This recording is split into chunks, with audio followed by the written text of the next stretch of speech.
Hello, hello, hello, everybody. I hope that you are doing well on this amazing Wednesday. If you are in Australia, I think it's still Wednesday. But I believe that time zones sometimes play around. Wherever you are, whatever time zone you are, wherever you are watching this or whenever you're watching this, I hope that you are feeling good. Welcome to today's ACA dialogue. The music you are listening to right now was Hibiscus by Sarah Robin Farrell. Surprisingly, one of ACA's team members, and so go and give it some love. She's let us use it without copyright, and so that's always brilliant. Um, but yes, I think it's quite powerful and poetic for the conversation today, which is basically, in its truest essence, a continuation of something we should all be doing on a regular basis, is furthering ideas of solidarity, of movement building, and more. Today's conversation is on elevating African voices, the role of the diaspora in fighting for Afrocentric climate justice. Now, a reminder for everyone who maybe wasn't in the previous session on Monday, um, I will be using the pronunciation of diaspora differently, depending on how I'm feeling in that minute, because that's my right. But also because at least that way, people who think it's diaspora are okay with me saying it, and people who think it's diaspora are also okay. But the conversation on Monday was such a rich one. It was one where we learned what the diaspora meant, what it was made up of. So when you see the recording come out, please keep an eye out for that. We spoke about voluntary diaspora and involuntary diaspora. We spoke about what that looks like. We spoke about the relationship historically between the continent of Africa and the African diaspora. And we also spoke about the current relationship, how it's rooted in Afrophobia, how there's tensions between what makes up the diaspora, who's got the most oppressed group right now, and more, and how sometimes that convolutes the true meaning of what we should be doing and focusing on. But how important that is to come forward, because it also is important that we address the issues and injustices that are being brought up in these conversations. So just a tingling little bit about our conversation on Monday. Today, for those who don't know me, I am Gabriel. I am going to be one of your kind of facilitators today, and I'm going to let Lisa just unmute and everything else. But Lisa, go for it. Do you want to say hi? Hi everyone, it's really nice seeing everyone here today. I am Lisa and also from the African Climate Alliance, and I'll be co-facilitating with Gabriel. Amazing. Lisa's going to keep her camera off because of network and more, but I'm going to keep mine on because I want to.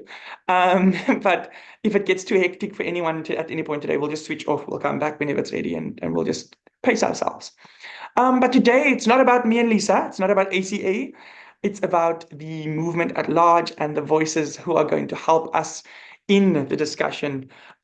We are joined by some amazing, amazing, amazing kind of panelists for our dialogue today. And I'm going to share the screen to just explain a bit about who they are before we tag in.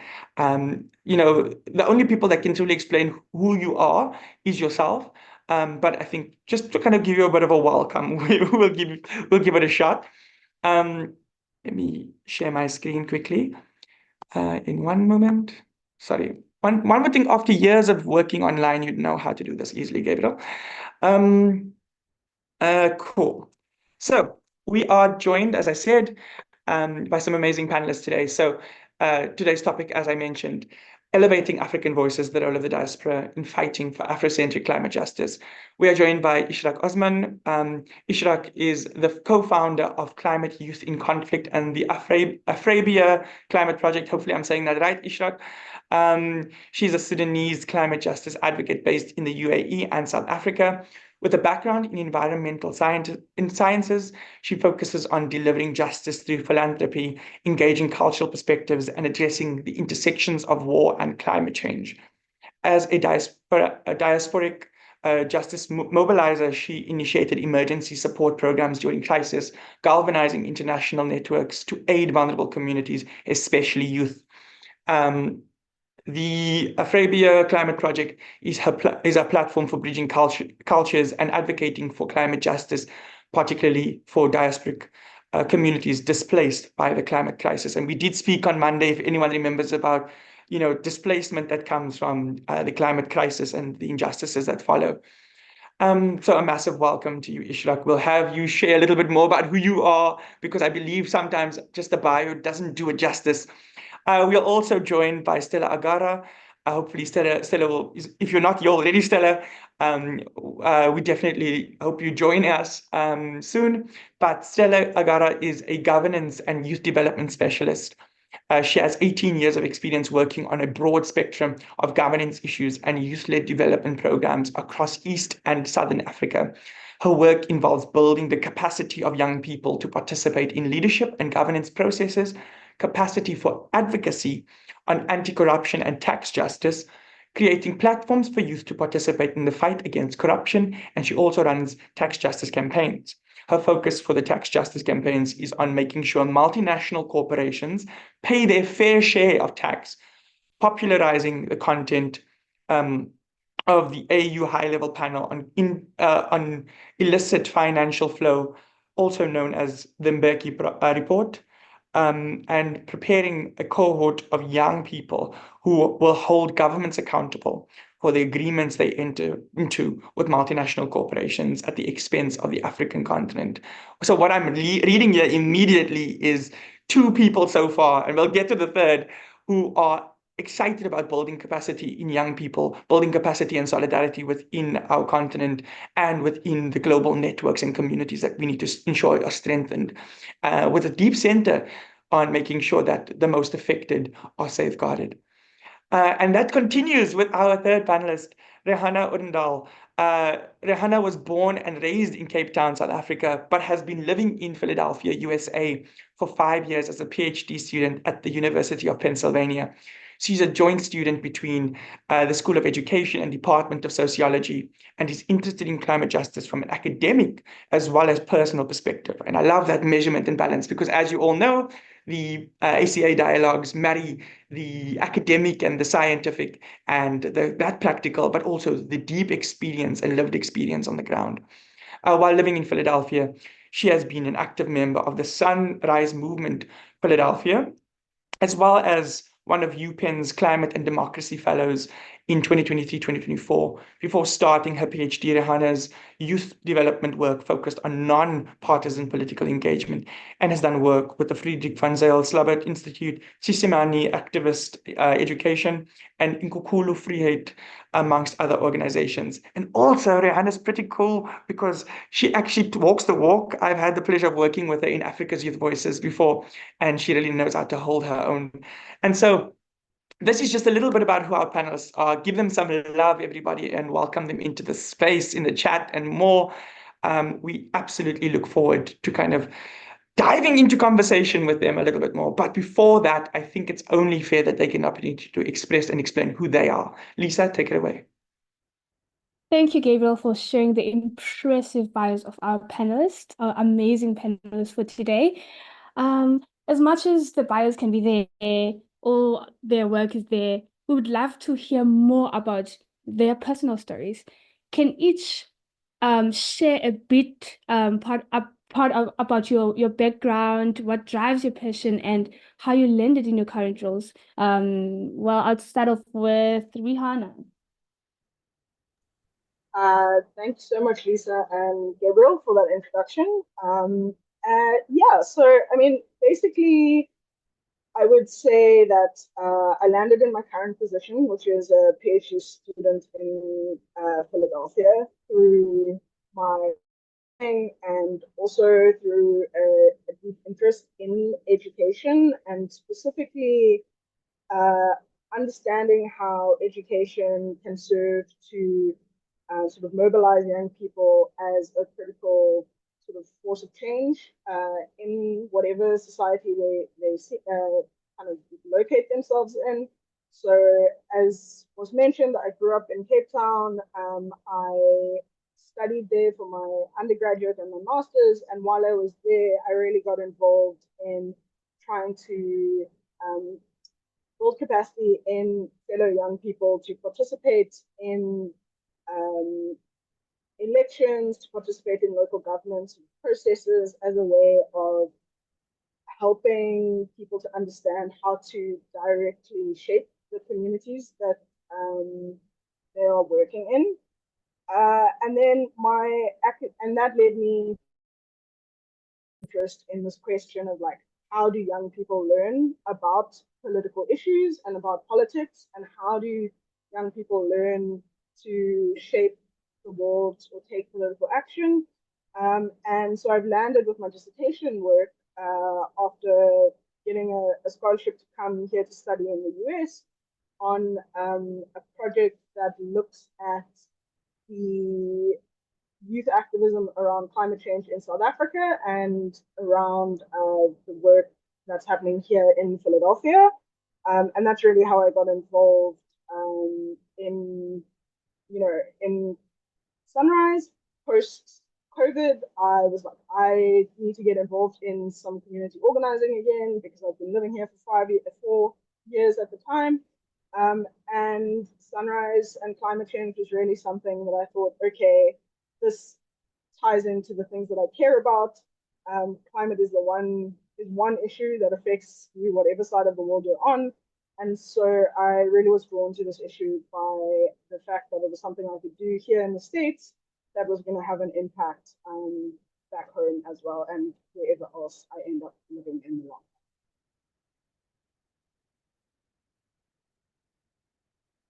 I think I'll pause there for now so we can hear from the other speakers. Yeah, thank you so much, Rehana, for sharing that information. I mean, it's really inspiring the work that you guys do, and considering that politics are very crucial, like a very crucial topic when you touch on that, and especially with dealing with the youth. And yeah, thanks for sharing that insight, and willing to hear from you more. Can you please hear from Ishraq? Yeah, can everyone hear me well? I'm having a bit of a lag sometimes, so I'm just worried that it's being relayed here. But I'm thankful to be joined here with the panelists that you've just introduced, Gabriel. It was so enlightening just reading through some of the works that they've been doing. And I'm very interested to hear more through today's session. So thank you for having us at the African Climate Alliance. It's really great. So as you've seen from my bio, I've recently moved to South Africa, but I am a diasporic member from Sudan, living in the UAE. I'm born and raised there, so you can see the difference in weather that I had to come through and change. But just getting a bit more about me. So I'm one of these diasporic members that did go back to the homeland a lot of times. So my family did plan their migration outside of Sudan. It was somehow unplanned for their generation because of the amount of issues that Sudan was going through at that time. But just living with that culture of being an Afro-Arab and a Muslim and a Black girl in the Middle East, I had to realize my just identity abroad and away from Sudan. So every time I got to visit, I spent a lot of time observing, and I got to see one of the many issues that were rising in Sudan at the early 2000s was a lot of displacement and civil unrest. And that came from, yes, a civil war that took place in 2003 that led on to the split of Sudan, which I'm not sure if a lot of people might know here. Two Sudans came about, South Sudan and Sudan. But we also had a lot of genocide taking place and ethnic cleansing, which was very complex to understand at the time. So just growing to see the displacement of movement of people towards the city, the capital city where I lived, was one thing that I observed, alongside the continuous movement that was also unplanned by a lot of people due to floods. So just understanding these two issues, it opened up my eyes to the climate change and how that played a part in exacerbating these issues. So I did want to go back and kind of understand how I can connect that to my career. And so I studied environmental sciences, just hoping to get closer, but I didn't see a lot of justice seeking from that space. And that's when I wanted to connect my academic approach to my actionable planning towards how I can help back. I got to see little by little some action in my closer environment in the UAE, from university campus to just how climate literacy can change the perspectives of many people, to then connecting with the global majority and understanding how advocates and activists work. And because I didn't come directly from Sudan, I had a lot of studying to do and understanding and also connecting to the stories of people. So over time, I got to learn how I can transform my observations to initiatives and how that can pan out for a lot of people. And just also understanding the agitation that came from spaces like Sudan. And I think I tried my best trying to initiate spaces that would not only connect diasporic communities to the homeland, but also provide a platform for people to voice their issues, and we can help leverage our networks to bring that voice and access it to spaces that are capable of providing the resources. The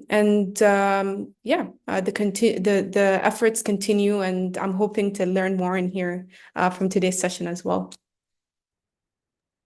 Thank you so much, Ishraq, for sharing your valuable insights and for the incredible work you do. It's truly inspiring to see how your experiences and the challenges faced by Sudan, including the impact of displacement and floods, have driven your passion and commitment to creative, positive change. Thank you for that. If has Stella joined yet? If so, can you please have Stella join? Thank you. And if not, we'll hold space just for the work that Stella does do. And I encourage you all to look into her. And we'll definitely, if not today, have Stella with us. We'll have Stella with us in the future. Okay, cool. Maybe whilst we've heard just a little bit there now, Ishraq, I think a lot of your points already spoke to the next question. So, I mean, I love doing this thing where I make the person who's just spoken speak, because it tires them out. Um, so I might just ask you to tag on to this, but perhaps now that you're living currently, you've just moved. Maybe the question I have for you, view it through that kind of lens of having been moving around and more, is what do you understand the role of Africans that live outside of the continent or who are in the diaspora, in the fight for and the struggle for social and climate justice, this intersectional justice approach. I think you've already started speaking to it.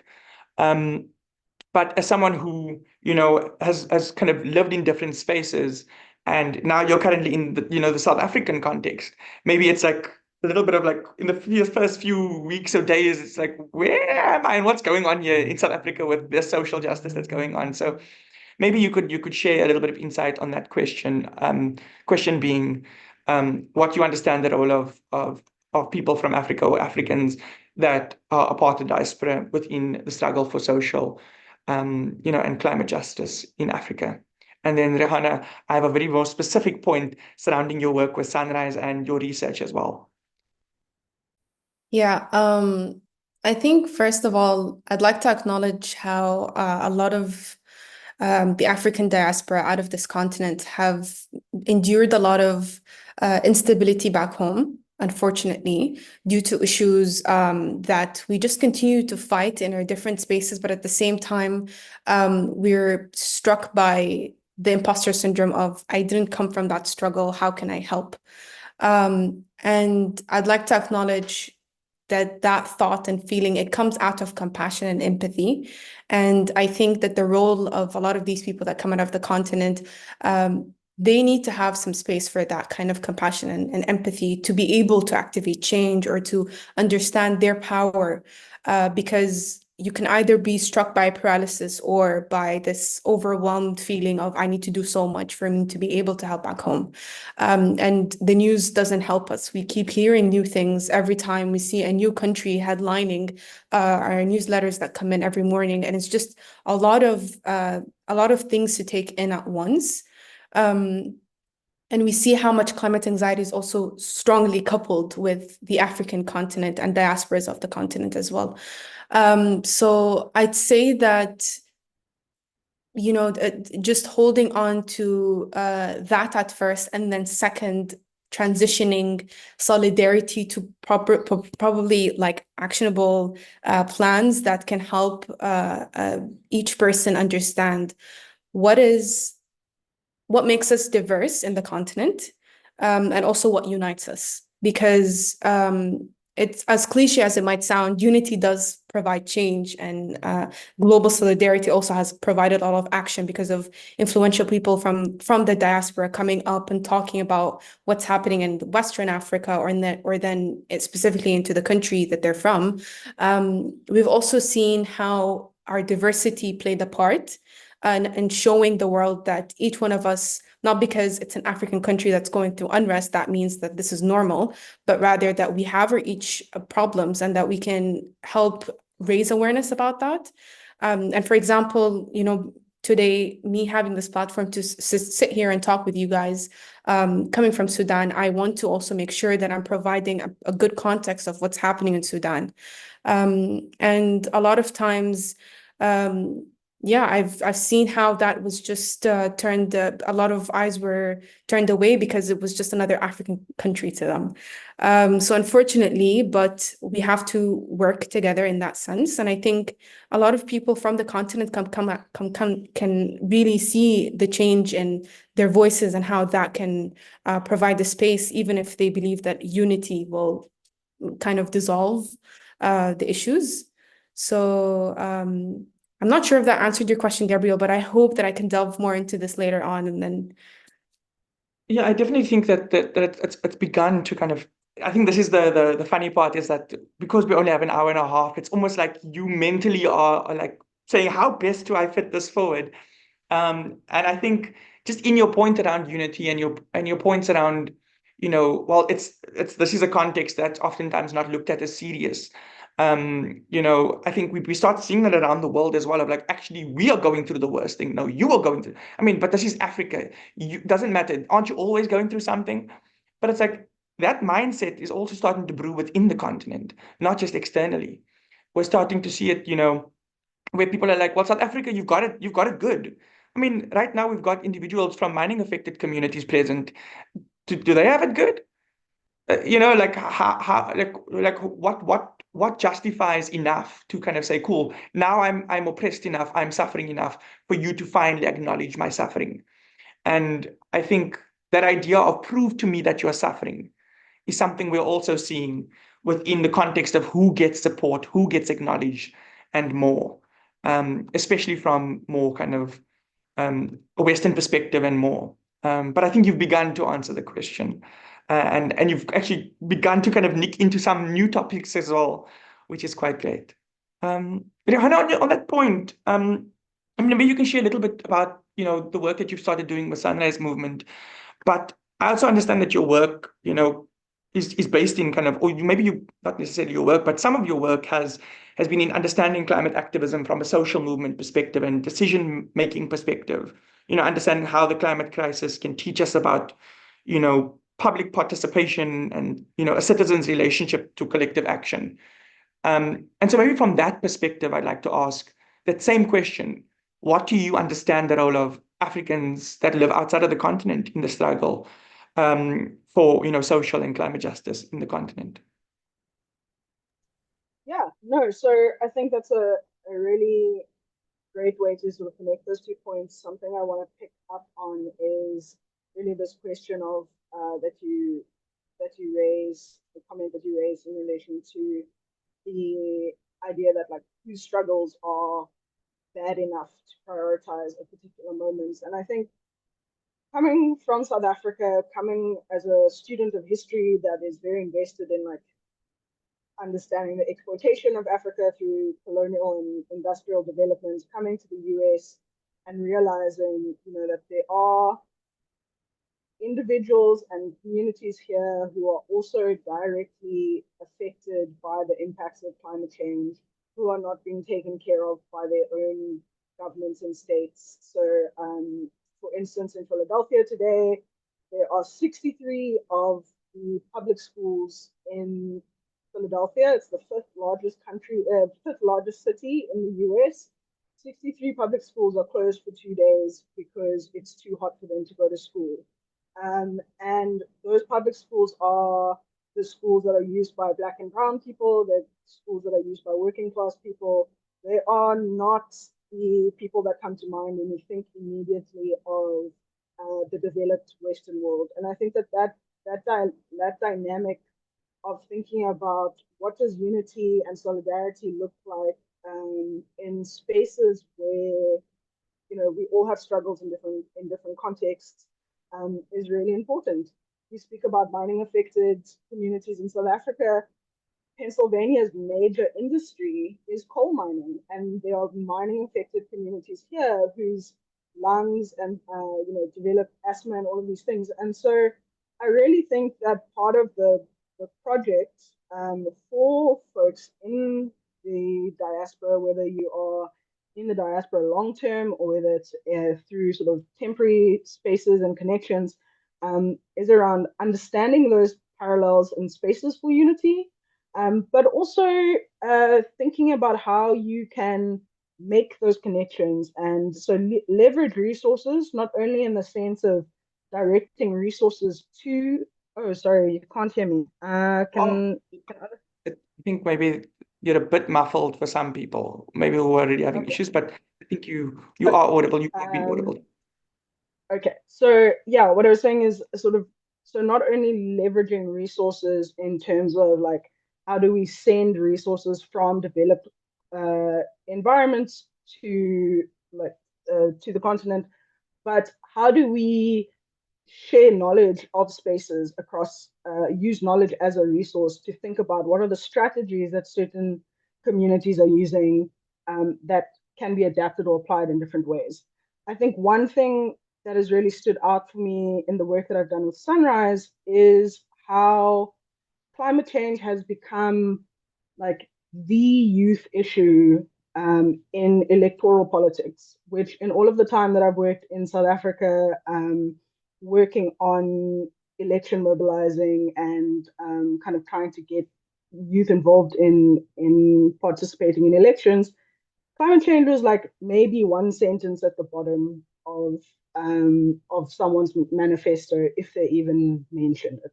And I think that the fact that that change has happened in the US, largely driven by a lot of it driven by some of the organizing that Sunrise as a national movement has done through this idea of a Green New Deal, through selecting and targeting specific Congress people to advocate for these policies, has really shown a different way of engaging with these issues at a national level, but also at a local level. And so I think one of the things that Sunrise in the US has started to do well, in my opinion, is being able to connect issues that have direct relationships to climate change with issues that have direct relationships to the quality of life that everyday people live. So has a connection to electricity supply, has a connection to things like the kinds of houses that people live in, the kinds of taxes that they pay, and those sorts of things. And so, and for instance, they do that at a national level, but then also thinking locally in Philadelphia or in Kansas City, which is another city that I've had some work with. Are people focusing on transit in that city? Are people focusing on schools and facilities? Are they focusing on making parks more accessible? So trying to think about what makes sense to organize around in your local level, but then also connecting it back up to more national issues.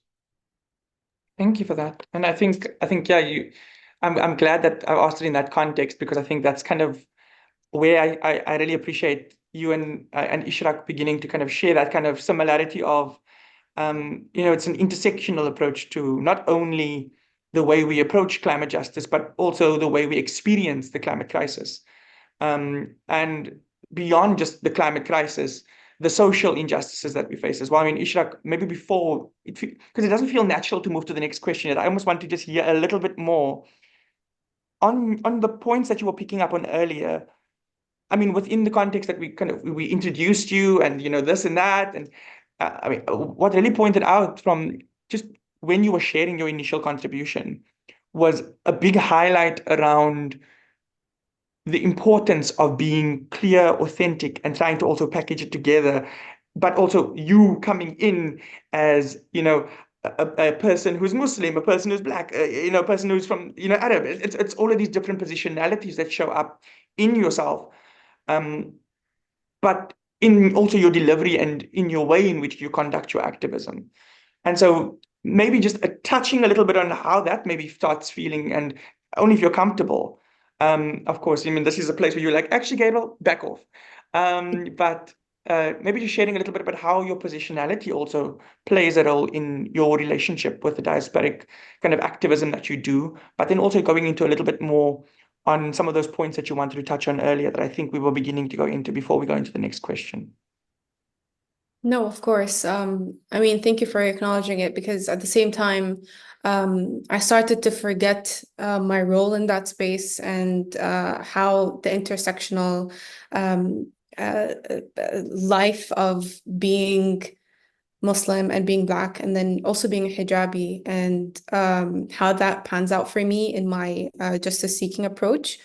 I'll start with the fact that I never really stood up as an activist per se, because I saw that it was safer for me to be involved as an advocate in the region that I was working and operating in. And at the same time, the Middle East is actually quite diverse. It's very, very diverse. But when it came to climate action, it was only felt at that time by people who were very connected to the homeland, where they found this disproportionate impact. And thankfully, because there was access to education and access to proper exchange of best practices, and understanding the different issues and people kind of describing their diverse experiences, I was able to understand and empathize for the different experiences of people on the tables that were kind of set up for a lot of the youth councils and conversations, for example, in the UAE, where I came from. But I did rarely see more like me, and I did barely see more from the African continent in that space, because also as an Afro-Arab, I did have better access. I spoke the same language as a lot of these spaces did speak.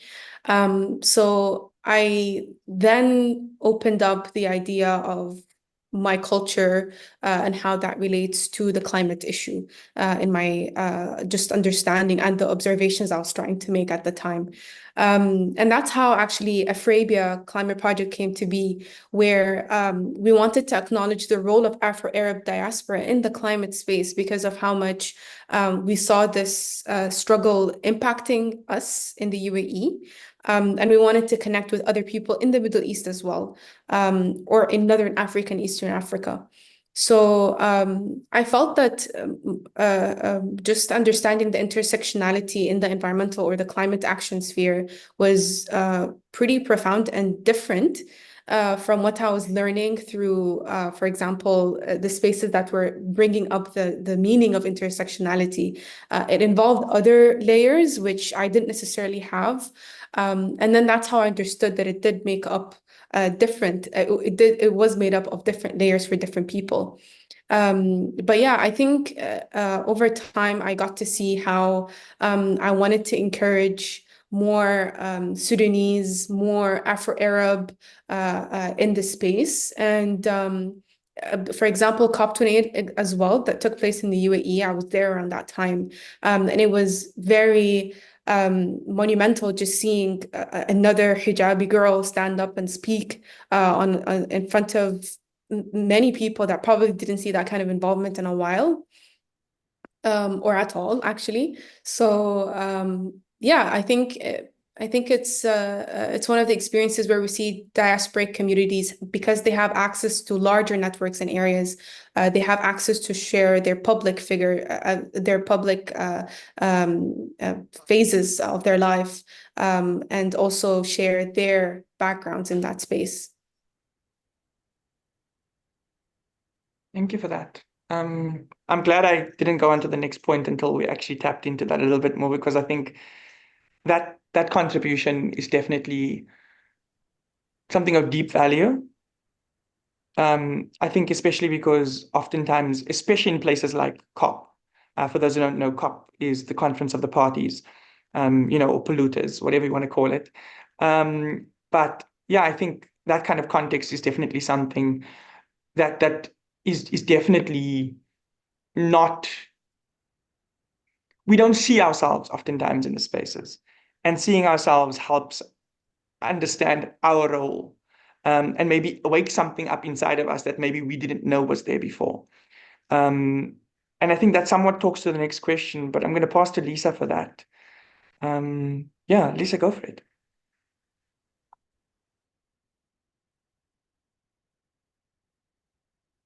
Oops, I was talking, but I realized that my mic was muted. I'm so sorry about that. Yeah, moving on to the next question. Considering that the African diaspora's global presence and diverse experiences, how can we collectively amplify African voices and advocate for justice, especially when faced with an ever-changing news landscape? How can our unity in diversity and encompassing the intersectionality of our identities, that includes, race, ethnicity, gender, class, ability, and more, how can that be utilized to raise awareness and drive meaningful impact? Yeah, I think Rehana, you can go if you are for it. Thanks. Yeah, so I mean, I think there are two things that jump out for me in response to this question of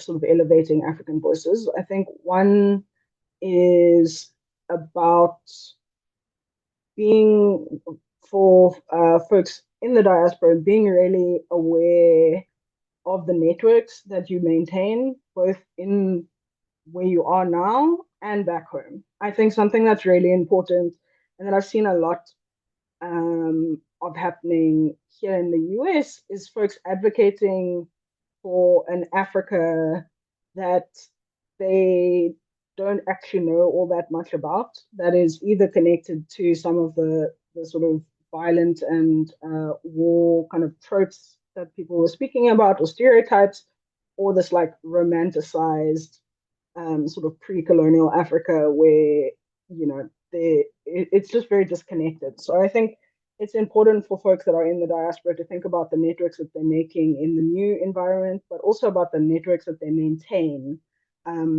back in at home. And so thinking about the ways in which you keep on top of the organizations or the people who are doing work in different areas, and having that, I think, humility to not think, okay, I can just take this idea or redirect these resources back to a particular area because I've seen it work in this environment, or this is what the problem was 5 years ago when I left, so it must be the same now. So I think that importance of using networks to amplify voices that are actually in the situation, as opposed to trying to represent those voices, is something that is quite important. And I also think that another really important step for elevating African voices is, and it's related to this, I think, is building leadership and accountability in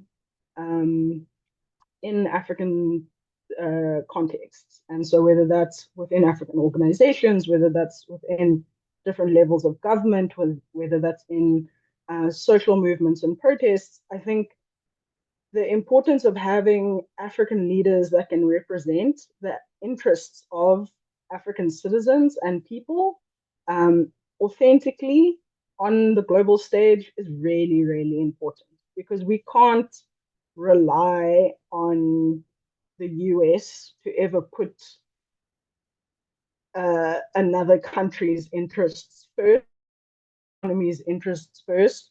We can pressure them to make certain changes that make sense, and contribute to reparations. But unless those dynamics are going towards leaders on the African continent at all levels, whether it's business, whether it's community, that are actually reliably trying to lift these issues, then the West is just going to be able to continuously speak over African voices and say, like, okay, well, we have this power, and there's not sufficient organizing for anyone else to like challenge us on what to do with these resources.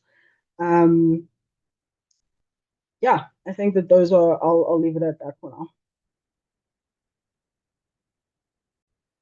Thanks for that. I mean, it's always nothing about us without us. It generally like means that you can't really like represent Africa or have this idea of Africa that you do not know, that is kind of like formulated in your brain without having to consult people from Africa and all of that. So thanks so much for that insight. Thank you so much. And moving on, asking the same question to, give us an insight on how we can collectively amplify African voices and advocate for justice when we're faced with these issues, like such as the ever-changing news, yeah. Hopefully you were able to, because I know network was a bit blurry there. No, it's okay. Thank you, Lisa. I think I'll also like kind of jump off what Rehana mentioned, in the beginning. It's also about how can we shift the narratives using the voices of diasporic people that have access to networks and spaces and platforms. I guess it's also about going beyond amplification. For a long time, the space of amplifying voices, it kind of provided the drawback of being busy amplifying the voices rather than acting on the ground. And I also fell into that trap for a while, and I wanted to make sure, how do I push myself and push others around me in the space to go back to operationalizing actual change? And connecting to what I said earlier about observation, I think encouragement of the African continent and the homeland as well, of you have a voice, yes, and we can try and amplify it, but also encouraging that you have the space to provide action. And I try to say this wherever I am, which is moving away from empowerment to enablement, because I've heard it from a lot of imperialist spaces that had intentions of course, providing action, support, aid, help, etc. But I feel like sometimes when we come to address the continent, even as a diaspora, to say that we want to empower each other, it's moving away from their own authority to do that for themselves. And I think we can actually utilize our skills, our professionalism that we've learned abroad, all the different things that made us sit at the table of the very people that also had impact, be it positive or negative in these spaces, to build an enabling environment, capacitating people to understand that it is A, B, and C for you to receive change, from climate adaptation funding to how do we mobilize policy changes, and also how do we enhance our relationship with our often more times a corrupt government. And a lot of times people don't realize that, we have to learn how to live with that at the same time? Or how do we realize that sometimes resistance is a longer way than knowing how to live in harmony, and understand that you can actually bring so much more change when you harmonize, understand your policymakers, understand the people that have enhanced that instability. And the diaspora goes and understands and learns this. They provide a space to share that information through their degrees, through their research work, through a lot of the things that we see the diaspora having access to. And I think that's how we lead the way of shifting the narratives, and also we lead the way to how we enable these communities. And currently, what I'm experiencing with the proxy war in Sudan is that a lot of the network in the diaspora has been able to mobilize a lot of funds through their connections with a lot of influential people around them. And sometimes these people were not the best to represent the funds that they're bringing in. But we also have to have more fearless actions towards less than what am I going to hear from people hearing where these funds come from, and more about how do we put these funds to now emergency support, emergency aid, emergency funding, because we're not seeing these very international organizations that were camping in Sudan standing up right now. If anything, they were the first ones to flee when the war broke. So we are left with community-based organizations that are in complete chaos, with a lack of funding, a lack of action. And they're not looking to be empowered at that moment. They're looking to get an action and put that down on the soil. So I've seen how the diasporic networks have planned across continents, all the way from Australia to Sweden. And that was enabling, that was refreshing, that was unfortunately at the worst time to happen, but people knew how to mobilize efficiently at that time. So I believe that we have great access pathways, but we also need to make sure that they're also providing enablement to the unprecedented time that we're living in, because climate is coming in, dams are breaking down. We're hearing many people being unalived at that moment, and how that looks like for the diaspora, because we're also grieving, and we're also trying to understand how can we best help each other as a diaspora, and then how can we elevate that help and bringing it through these enabling pathways. So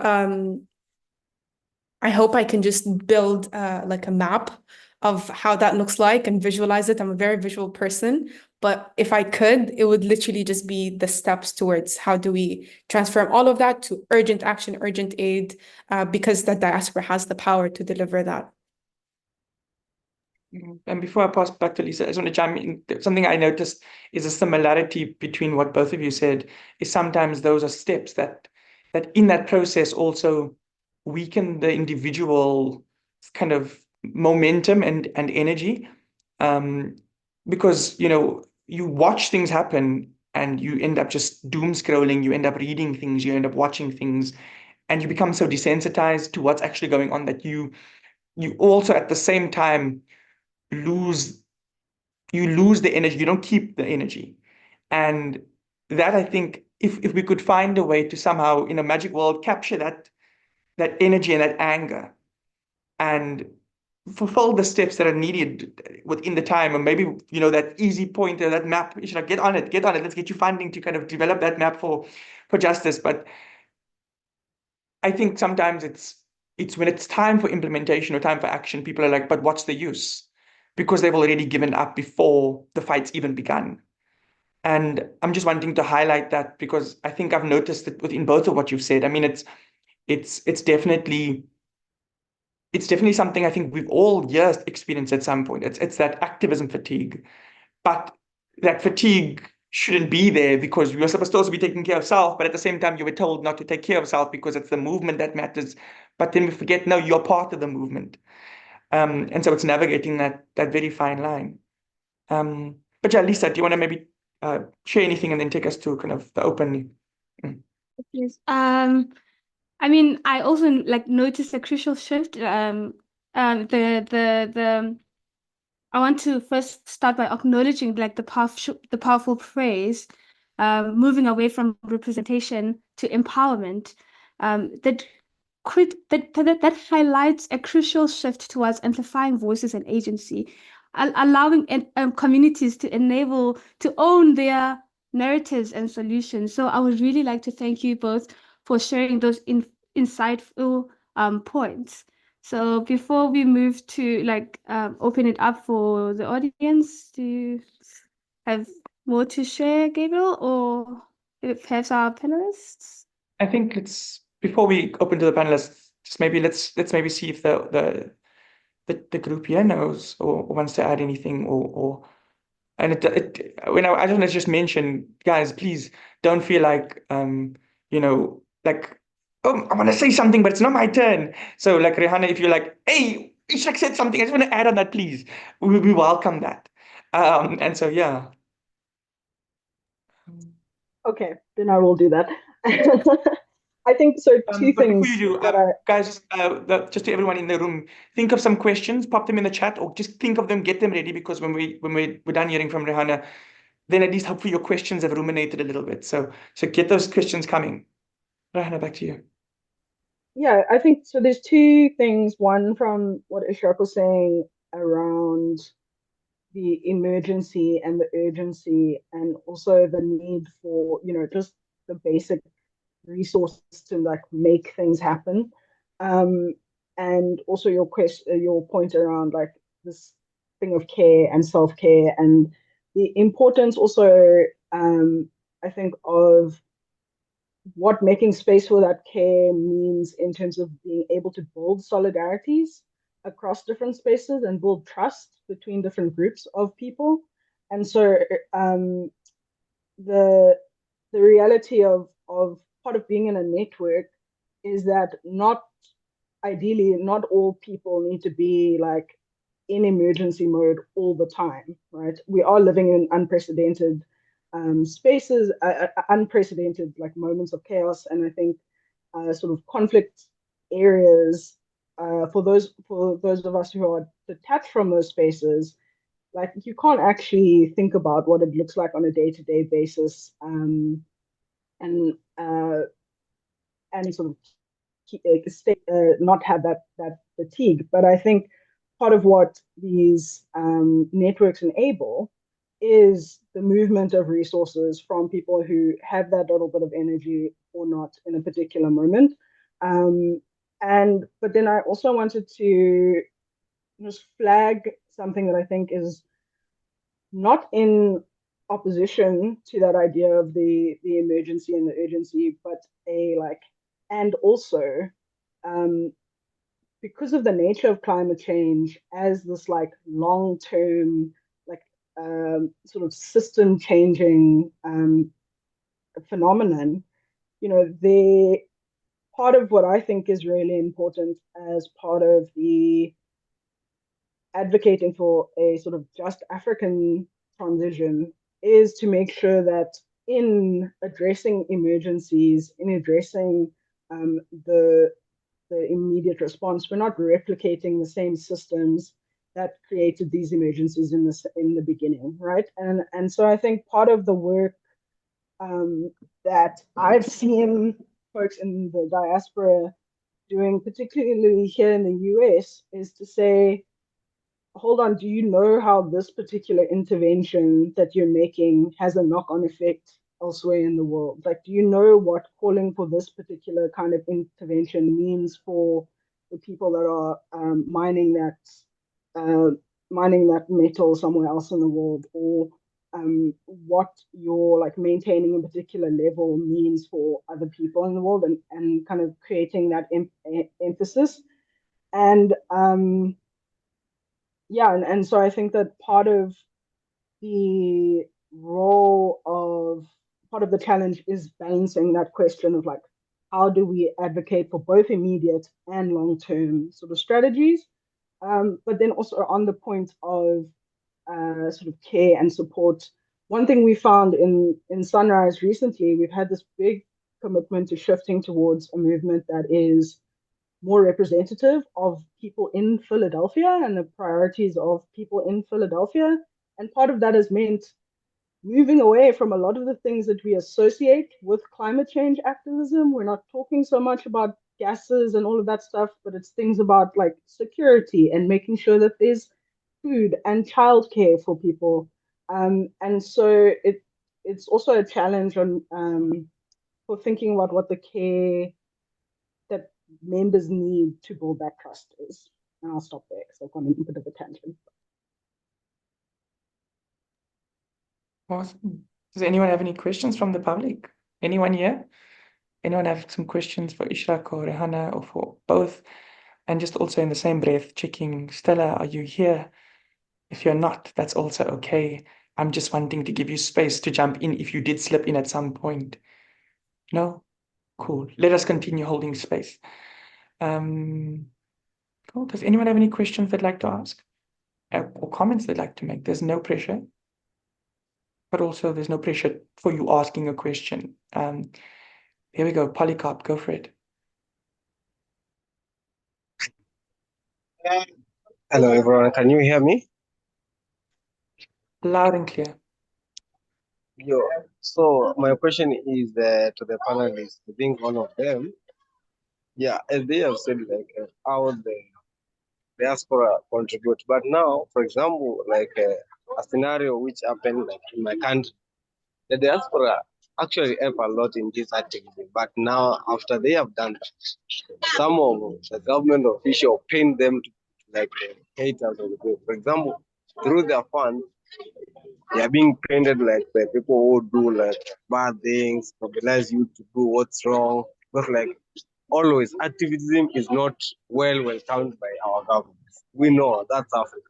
It's not well welcomed. So how do we go by when we are being challenged by this? Because like, they will challenge them. The people on the other side, they will say they are funding like anarchy, they will say they are funding terrorism, something like that, which is not true.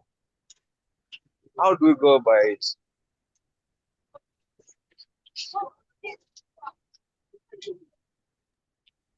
Thank you for that, Polycarp. Ishraq, go for it. Yeah.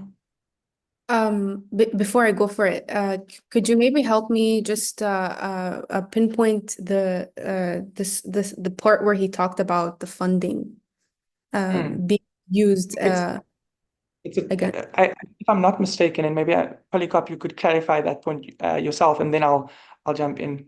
Polycarp? Yeah. Yeah, Gabriel, this is what I mean. For example, like during our anti-finance bill protest, which was happening in our country, some of the people in the diaspora participated a lot, and they contributed funding for the people who were being like injured during the protest, the people who were being hospitalized. They sent money to pay their bills. They also contributed through the hashtags on X platforms, in Facebook. They were actively doing that. And after doing all that, and very well known that this money was going for hospital bills and all that, they were said to be the one which was organizing anarchy. And it's very, very well known that it was anti-finance bill, which is very true because like the bill wasn't right for the people. So like that's why I'm saying these activists, either climate or any other thing, they are not always welcomed well by the government. So people outside, as they contribute, how do they take up these challenges? How do we deal with it? Thank you. Does that help contextualize a bit more, Ishraq, or would you like me to maybe see if I can? Shall I try? Cool. I think, and Polycarp, tell me if I'm incorrect in saying this, but I think maybe on the point around, mutual aid, we start seeing support in the form of finance or resources coming from those within the diaspora to individuals fighting against or pushing against oppression or something unjust or unjust rather. And then oftentimes that's looking at as though, oh, this is not something you yourself are wanting to do. It's being fueled by the external forces, if I'm not being mistaken. It's actually, no, we are trying to help those injured and affected. So it's like more help actually being viewed as harm or things being Yeah. fueled by the external. Is that correct, Polycarp? Yes, the governor. And I think So if I the can external just forces add, funding the organizing inside. It's like, no, it's not. Mm. Mm. Rehana, do Mm. you want to jump in? I saw you. yeah, no, I mean, I think that the question that Polycarp's bringing up is it's real. Like we saw it in these protests that have just happened in Kenya. We saw it with some of the student protests that happened in South Africa. Oh, these are external influences that are trying to shape things. I think my answer, in terms of how you cope with that, is it kind of goes back to that point that's been made over and over again is the networks and the relationships that exist between people, because we know on the ground that that's not what that money is being used for. And um, part of the work and part of the challenge is to like show the receipts, not like literally necessarily, but maybe literally show the ways in which those collaborations are empowering people. um, and it's scary. It's very scary sometimes. But that is part of the challenge. And I think part of what the position of being diaspora does is it can create some space between you and that direct threat to speak about these things.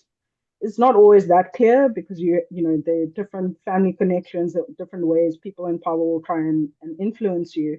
But for people on both sides to say, hey, this is a collaboration, it is not actually some scheme that someone else, some external body is implementing. Yeah, I think I got to understand Polycarp's question as you guys responded. And I think when we also talk about diasporic solidarity, I think earlier I also mentioned something about how funding can come through the diaspora, and with regards to how they might have a good idea of how to jump over some hoops, because with funds comes conformity to the donor and what they would like their funds to be associated with. And I also encourage for diaspora communities to use their spaces to call out or challenge financing flows. That's why philanthropy for me was one space for me to seek climate justice and how we can fund climate justice at the same time. But it's a lot of dirty work when it comes to the funding scheme. It's a lot of conformity that sometimes brings you out of your comfort. And sometimes members might take one for the team per se, in the sense that they'll have to jump these hoops for them to be able to pull out such funds in accordance with the needs for that. And earlier also when I mentioned how do we build more enabling pathways rather than empowering ones, what I also meant by that is how do we involve participatory action? So Polycarp's perception, let's say, if he was within these protests, how did he perceive all of this? I think it's also important for us to realize the meaning of trust-oriented openness between spaces that are collaborating, partnering, because it's a shoulder-to-shoulder partnership, but at the same time, is it an equitable one? Can we really share these voices of the diasporic members in the same heights that we share the voices of the people that are in requirement of this help, that have experienced the injustice? So I think that that trust-oriented space is also built a lot of times by diasporic members because they have the means to do so, and at the same time, how do they bring with them compassion and encouragement, but also openness to observe rather than kind of add their voice at a stronger front than who they're trying to help. So just like how Rehana mentioned, I think there's a lot of ambiguous lines when it comes to that and the gap between the two. But I hope that kind of gives a perception, Polycarp, from a different view for you. Yeah, sure. Awesome. I see Rehana mentioning trust-orientated openness. I think what I love about these sessions is I sit with the team and we rewatch them and we edit, and we take out all the long. Can you hear me? Can you hear me? We take out all of those parts, and in it we love the nuggets that come forward. And so from today's session and from the Monday workshop, we'll definitely create a wrap post about our kind of key learnings from this space, and hopefully we can elevate that on the different socials and platforms. Before we move on to our next question, I'm noticing time. I think Lisa will end us off with a lovely question on solidarity, but I want to ask a question. I noticed before I ask this question, I noticed James has a question. James, would you like to jump in with your question? And then someone has also privately messaged me a question. And then we'll come to a close with a question on solidarity from Lisa. Cool. James, would you like to go for it? Yeah, thank you, Gabriel. So I don't have a question, but just an insight. I love the Osman presentation, how he has said about his journey to climate change, climate justice, and I love the program. So just an insight that big up and continue the spirit. Also, Rehan, thank you for that. Welcome. Brilliant. Real-time M&E for you guys. Just to know that you guys are doing good. But I think the insights today have been quite informative and quite lovely. I mean, so the person, I'm not sure if they're comfortable with me mentioning their names, so I won't at the moment. But the question is, how do we mindfully incorporate rest in this line of work while keeping in mind the urgency that our work holds? It's a borderline lifestyle. And I mean, you guys have begun to speak about it already. But yeah, maybe I'd like to frame it as a two-parter to do with in the efforts of organizing and mobilizing. In the efforts of organizing and mobilizing within the diaspora, within the continent and more, how do we find that balance of incorporating rest within that line of work? You know, and I'd like to frame it that way. And then, yeah, we'll go to Lisa after that question. But I'd like to tag you in, Rehana. Yeah. Well, I wish I had an answer for this question. It's the eternal question of my young adult life, I would say. Without sounding like a broken record, I think that networks and relationships are really, and I speak about this at a personal level, those are the things that help me to do this. It's to trust that if I take a break, if I step back because I have another emergency happening, the struggle is not going to disappear. I have comrades, I have friends, I have organization partners that are going to keep doing this work, and that there's space to come back to. I think that something that was my first experience maybe as a member of the diaspora was during a time I was in Sweden studying, and the protests at my university, Roodmans Fall, started. My first response was to call my parents and say, I have to fly back to South Africa right now so I can be there with my friends and with my comrades. And my parents were like, okay, you can do that, but then you are going to miss out on this opportunity. And so and you're not going to be able to come back to that. So like, what is your physical presence in this particular moment going to be? And I found other ways to support until I came back home later on. And I am still very close with those comrades and those friends.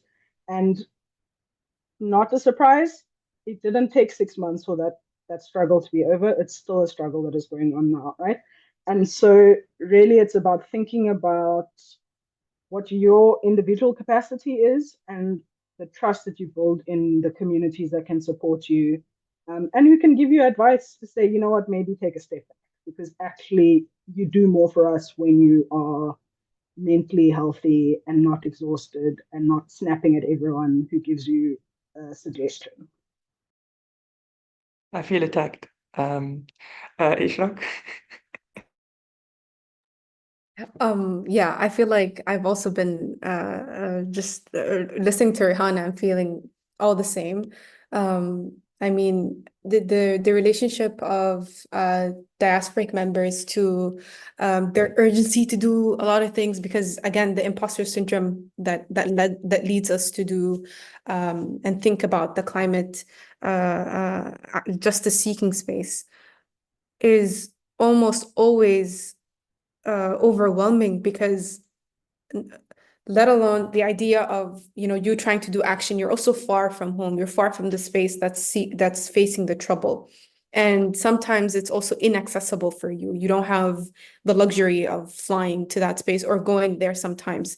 And I think for me personally, the way that I found rest was I'm also part of this thing called the Resilience Project, which is a space that connects mental health to the climate issue. And that was a space where I got to learn and delve more into the connection of the two. And just being a part of that space has helped me so much, logging in and slowing down, because we're most of the time connected via virtual spaces like this one, Zoom. And over COVID, we got to learn how to be comfortable with that, comfortable with coming in here and sharing and connecting with each other. And then also it became a source of social rest for me. I encourage people to also research what are the 7 types of rest, and then finding your own. So and I got to learn that from that space. So that just kind of space of finding a community around you that will listen and hear, and you don't need to come from the same struggle. You don't need to come from the same space. A lot of times you'll find a better connection by just listening and hearing to what other people are going through, and it nourishes you, it energizes you. And I don't want to romanticize, how that looks like, but I do also want to acknowledge that there is a source of help a lot of times that you can find in the community around you, and we're social beings. So I personally find social rest as a source of rest, and a lot of times I just found myself in need for that.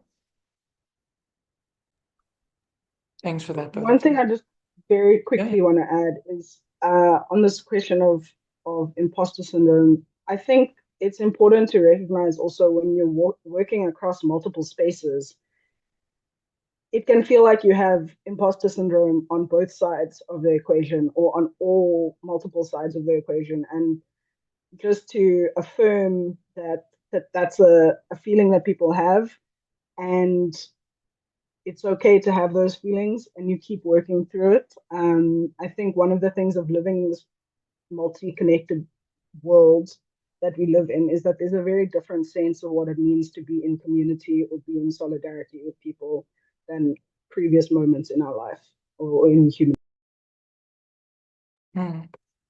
I think that's a kind of a brilliant launching pad to the last question for today before we ask you guys for any closing points. But so while Lisa kind of unmutes and more, I just want to highlight a very important point around imposter syndrome. Question it, as you say, Rehana, like, am I actually, no, I'm supposed to. But I think sometimes where we see allies within this space, like, no, I need to push through the imposter syndrome. I need to be the one leading this space. It's like, no, the imposter syndrome was real for you. And it's making sure that balance of actually, am I contributing in a way that I'm supposed to be contributing? And how much am I taking ownership of this of that something? Sometimes where we find ourselves, and it's why we start seeing a lot of the global kind of activists from the West, global North start saying things like, "Cool, I'm actually not going to speak on this topic, even though I could, but go and speak to the activist in the community or in the space, or speak to this person, speak to that person." And we've begun to finally see that. I mean, following the launch of Fridays for Future, there was very much, like, no, we don't want to hear from Vanessa. We don't want to hear from this activist, this brown person. let's hear from Greta, or let's hear from Louisa. It's like, no. And sometimes they take it because they're like, okay, cool, someone has to do it. And yeah, but there's also an activist right next to you that actively got cut out of the picture that could have spoken far better to the topic. And so it's just being aware of our surroundings and our context and how we show up in the space as well. But yeah, Lisa. Yeah, I think that we've come to the end of our session. Wow, what an interesting conversation. Like, even to me, having to learn about these things on an everyday basis, I know I'm very much clued about it, but at the same time, having to hear different perspectives is also like really helping in my case and bringing more, research, knowledge, shared experiences, which is very, very important in our field. So, as we conclude our vital discussion on the role of the diaspora in fighting for Afrocentric climate justice, we've explored the critical intersections of identity, community, and climate action.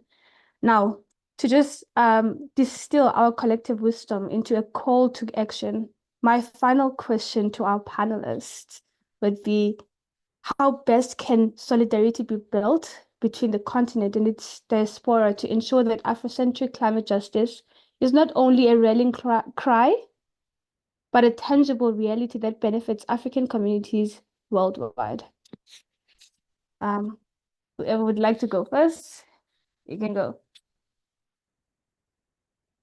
This is the part where we try to get the answer to the webinar. This is like the snippet that's just like everything that you are. Rehana, should I jump in first? Damn it, you get more chance to think about it. But I think, first of all, sorry guys, I'm disappearing into the darkness. I'm sitting outside, so I don't have much light. But I think one message to take away towards how can we build an Afrocentric solidarity to the continent as a diaspora, if that rephrases the question the same way, I hope, is our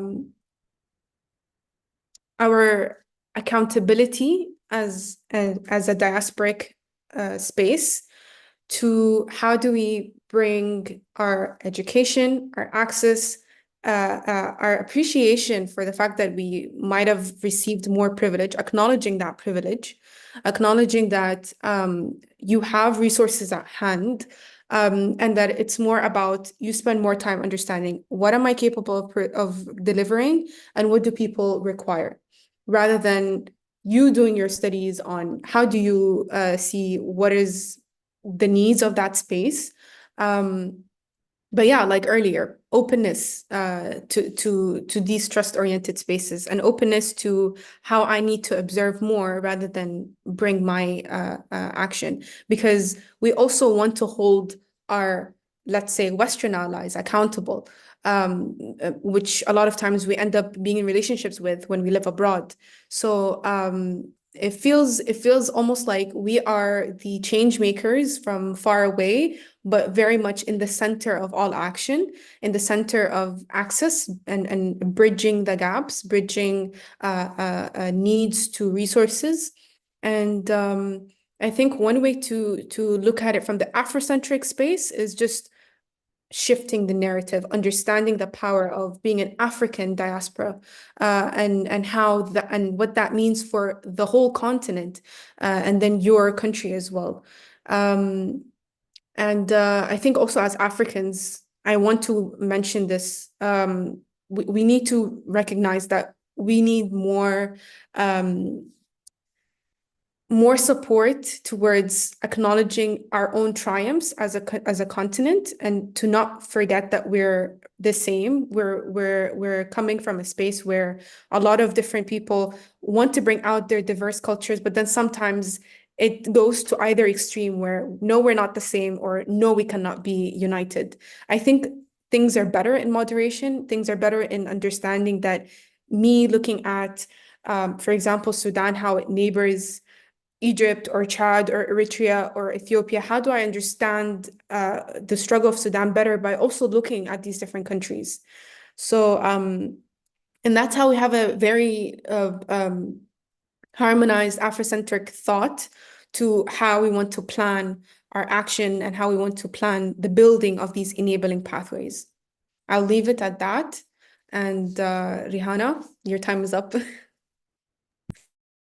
Yeah, I mean, I think +1 to everything Ishraq has just said. For me, the thing I would emphasize really is to have faith and be proud of and claim ownership of everything that the continent produces, and really to think about the ways in which we are able to connect people at both a global and a local scale to saying, you know, we're not doing Africa a favor by including them in these conversations. The world needs our continent. They need the people that are on the continent. They need the resources that are on the continent, and we are part of the world. And so to own that space, whether you're physically on the continent or not. And my hope is that that kind of self-confidence about the resources, both sort of material and human, of the continent, it will help to reduce the kind of challenges or the scarcity mindset that I think often comes into play when we think about different sort of national conflicts within the continent. Questions about, oh, like, are you actually African enough if you've been living somewhere else for so long? The mechanisms of power that exist in the world, wherever they are located, whether it's corrupt governments on the continent or in the West, or it's multinational businesses, they need what the people of Africa have, and they need the people of Africa to maintain their wealth. And it's only through that collective action, holding our own leaders accountable, and pushing through that difficulty, that we can achieve that global justice, really. Yeah, I'll stop at that. Thank you both so much.